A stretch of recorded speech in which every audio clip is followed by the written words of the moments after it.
the outstanding member for Dubbo. Very much appreciate your support, Mr Speaker, and nice to be here. I too rise to support this bill introduced by the Minister for Water, Property and Housing, and would like to thank her for bringing this before the Parliament. And as I start, I was interested in some of the comments from the member for Port Stephens that nothing has been done or is being done around water, which to me seems like a complete load of rubbish. I mean, in my part of the world, as one example, over the past 18 months, there's been around $30 million injected to find other ways of providing water through Dubbo Regional Council, $30 million to explore further groundwater scenarios. I'm sorry if the member for Murray isn't happy with that, but that's the case.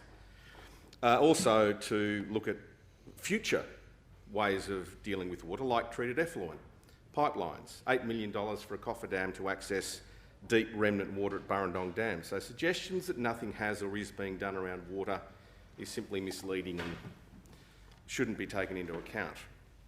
In very simple terms, as we look at this bill, the New South Wales Government is committed to the integrity of parliamentary disclosure obligations, and on that front, transparency and accountability in water markets is fundamental to providing assurances to communities and stakeholders that water is being used productively, efficiently and in accordance with the law, most importantly.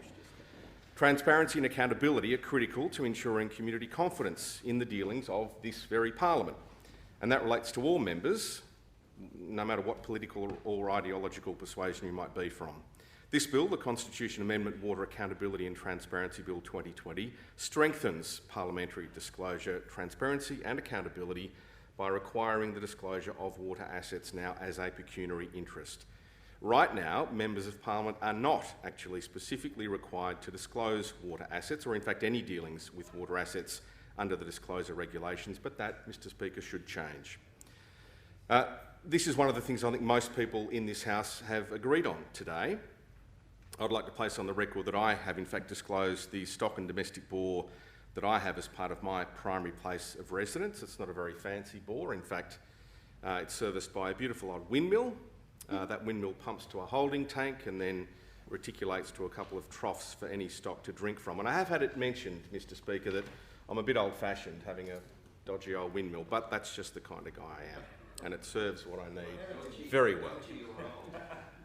I don't currently have and never have traded water, but I don't have any particular problem with the trading of water, as long as it's done in an open and transparent way, and that's what we're talking about today. Parliamentarians have previously received advice from the clerk that some water licences and water rights do require a specific declaration, but these rules have been far from clear. We know the people of New South Wales, and particularly in regional and rural New South Wales, have a particular interest in the disclosing of pecuniary interests around matters like water by their elected representatives. And there's certainly been heightened awareness around that over the past few years as we've battled through one of the worst droughts in living memory. And that's why through this bill, we are taking action to ensure a clear, consistent and comprehensive approach to dealing with the water asset disclosures in the Parliament. So these reforms will require disclosure of water access licences and their share component, a contractual right to receive water from an irrigation corporation, along with any water entitlements associated with that right where there was an interest at any time during the primary ordinary return period, and the nature of the interest in the water licence or right, and if it's applicable, the relevant ABN associated as well. Now, it'll also require, as already mentioned this morning, the disclosure of water trading for any purpose, any monies made, and the change to net water holdings within 14 days of the trade.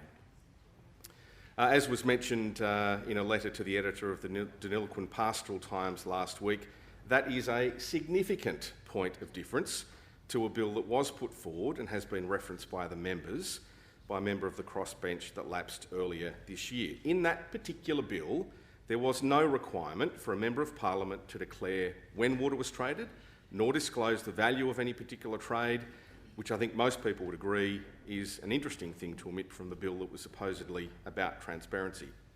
The bill that's being put forward by the Minister addresses that, and it's one of significant improvements that's been made.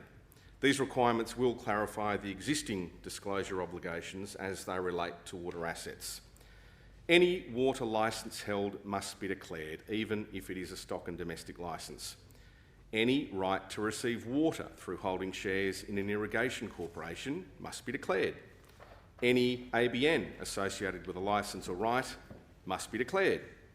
And any trading of water must be declared within 14 days of the trade taking place. Common sense, Mr Speaker, dictates that some rights, things like basic landowner rights and town water supplies, should be excluded. They're not really covered by these new measures. They don't need to be disclosed for obvious reasons. And similarly, ministers that hold water rights on behalf of the Crown aren't captured, and members acting as executors or administrators of deceased estates of which they're not a beneficiary, and members acting as trustees would also be exempted. But by clarifying and strengthening water-related disclosure obligations, the government is ensuring greater transparency and accountability from members of Parliament to the people of New South Wales.